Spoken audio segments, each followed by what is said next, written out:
sebuah pertempuran untuk mempertahankan kemerdekaan ini, dan itu salah satunya terjadi di Palagan Lengkong itu. Jangan ngaku tahu Banten kalau kamu nggak tahu ini.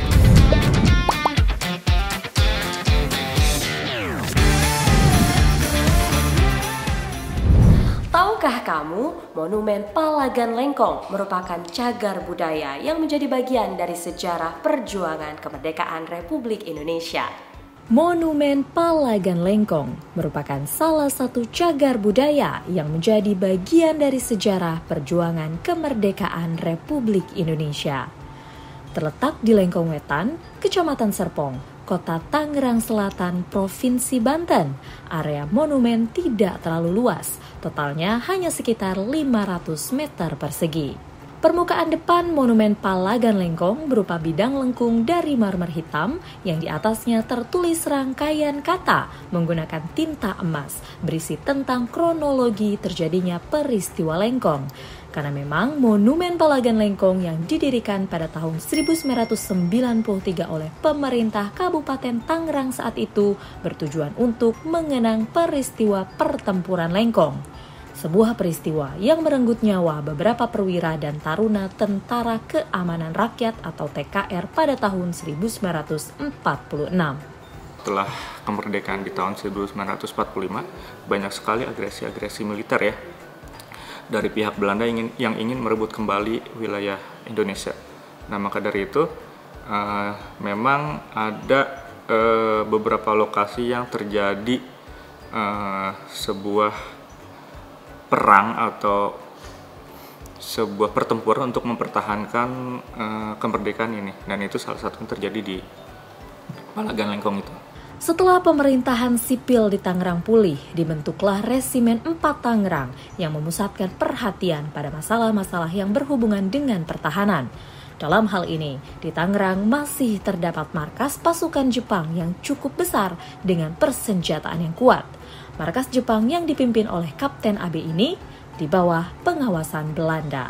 Peristiwa Lengkong bermula saat tersiar kabar bahwa Belanda yang berkedudukan di Bogor akan menguasai wilayah Parung dan Lengkong, mengancam kedudukan TKR di Tangerang. Dalam upaya meminimalisir ancaman Belanda itulah, TKR di Tangerang membentuk sebuah tim untuk melakukan pelucutan senjata tentara Jepang. Hal ini dilakukan agar memperoleh tambahan senjata dan mencegah senjata Jepang jatuh ke tangan Belanda. Di antara anggota tim, terdapat serdadu Inggris berkebangsaan India yang desersi. Ini seperti sebuah strategi untuk kelancaran pengambil alihan senjata itu disetujui oleh Jepang. Peristiwa Palagan Lengkong itu terjadi saat terdengar kabar bahwa Belanda yang saat itu berkedudukan di Bogor itu akan menguasai daerah Parung dan Lengkong.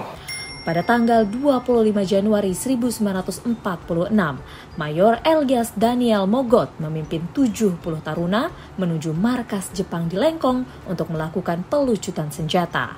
Ketika itu, Jepang telah resmi dinyatakan kalah dari sekutu dalam Perang Dunia Kedua. Strategi membawa serdadu Inggris berkebangsaan India berhasil memudahkan pasukan untuk masuk ke area markas Jepang dan berhasil membawa Mayor Daan Mogot masuk ke dalam sebuah bangunan untuk melakukan perundingan dengan Kapten Abe. Sementara itu, di waktu yang sama, di luar bangunan, Letu Subianto dan Letu Sutopo melaksanakan proses pelucutan senjata. Proses pelucutan senjata yang mulanya berjalan damai menjadi sebuah pertempuran ketika tiba-tiba terdengar suara letusan senjata yang tidak diketahui dari mana asalnya. Entah kenapa saat itu akhirnya terdengar suara letusan. Suara letusan yang tidak diketahui dari mana dan akhirnya menjadi panik. Dan ada seseorang yang keluar dari bangunan meneriakkan sesuatu dengan bahasa Jepang, dan akhirnya para tentara Jepang yang berada dekat dengan senjata yang tadi dilucuti itu langsung mengambil senjata dan memulai pertempuran. Keadaan berubah menjadi panik. Dalam baku tembak di hutan Lengkong tersebut, pasukan Mayor Daan Mogot terdesak kemudian kalah. Pertempuran tersebut berakhir dengan menelan korban sebanyak 34 taruna dan 3 perwira, termasuk Mayor Daan Mogot. Peristiwa Lengkong menyisakan sebuah rumah yang masih dapat dilihat hingga saat ini, yaitu bangunan yang diduga sebagai markas atau pos penjagaan. Sumber lainnya mengatakan bahwa bangunan tersebut juga diduga sebagai gudang penyimpanan senjata pasukan Jepang yang kini dikenal dengan Rumah Lengkong. Rumah berarsitektur tropis dengan langit-langit yang tinggi. Di bagian depan terdapat beranda yang ditopang oleh 4 tiang, sedangkan di bagian dalam terdapat 2 kamar kecil dan 2 ruang utama. Sebuah bangunan yang diduga sebuah pos ataupun sebuah gudang senjata yang di sana yang mungkin masih bisa kita lihat ya keadaan bangunannya. Rumah Lengkong pada akhir tahun 2019 telah dikaji oleh Balai Pelestarian Cagar Budaya atau BPCB Banten. Hasilnya, bangunan tersebut direkomendasikan oleh tim Cagar Budaya Provinsi Banten untuk ditetapkan sebagai bangunan cagar budaya. Itu dia fakta menarik tentang Monumen Palagan Lengkong. Kamu tahu apa lagi yang menarik yang ada di Banten? Tulis di kolom komentar ya.